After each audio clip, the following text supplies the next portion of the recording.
The purpose of this video is to demonstrate reversing the starting loop and then working foundation double crochet. This technique is used in my Sashiko Happy Coat, and this should help support that pattern. Now the normal way we would make a beginning loop to go on the hook. I would have the tail on my left and then the working yarn on my right. I am right-handed, and I would wrap the working yarn around my finger, drop the working yarn down the back and pick it up with my hook. When you pull that firmly, the beginning tail, when you pull it, opens the loop up, and if you pull the working yarn instead, it closes the loop down. So that is a normal way to have your starting loop on your hook, and when you chain one to begin, you can hang on to that tail as an anchor, and off you go. Now, to reverse the starting loop, we have the yarn back to front. So the beginning tail is, I'm going to hold it on the right instead of the left, and the working yarn is now on my left. So I do the same thing with my fingers though. Wrap it around my index finger, pull it down the back and pick it up with my hook. So exactly the same hand action, just the yarn was positioned back to front. And now when I pull the working yarn, the loop gets bigger, and when I pull the beginning tail, the loop gets smaller, and that enables me to shrink my beginning chain one after the fact, and that just avoids a gapey look. So I'll show you what that really looks like now. To work foundation double crochet, you always start with chain 2, and those 2 chain aren't currently counted in the long run, but you need them to set up your first foundation double crochet.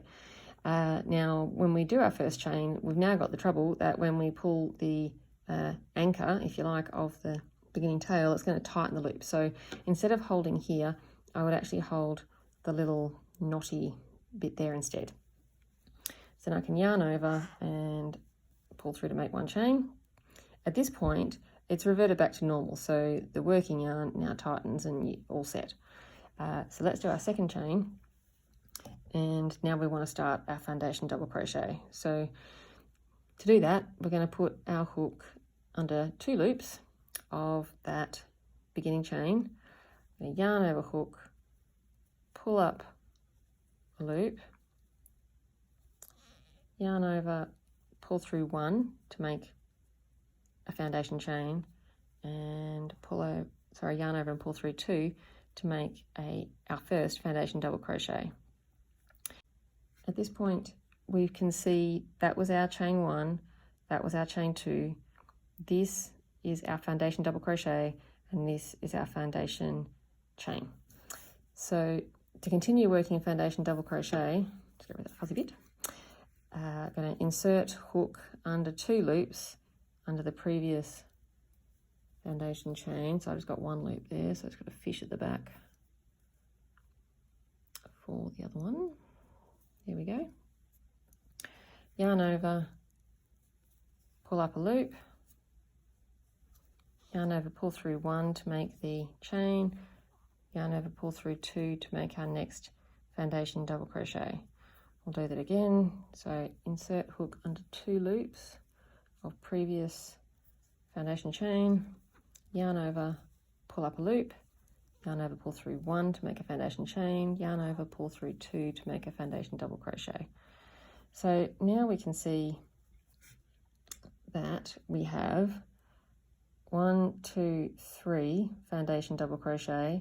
That was our chain 2, that was our chain 1. And we've got 1, 2, 3 foundation chain. The benefit of having the reversed starting loop is that we can shrink this gappy chain 1 in the beginning. The chain 2 over here is kind of hiding anyway, so it's not really too much of an issue. To shrink it, you want to actually, that little knotty bit again, you sort of tuck that under your thumb and pull the beginning tail, and you'll find that the chain 1 doesn't gape anymore. We've shrunk it down, so it's pretty well gone.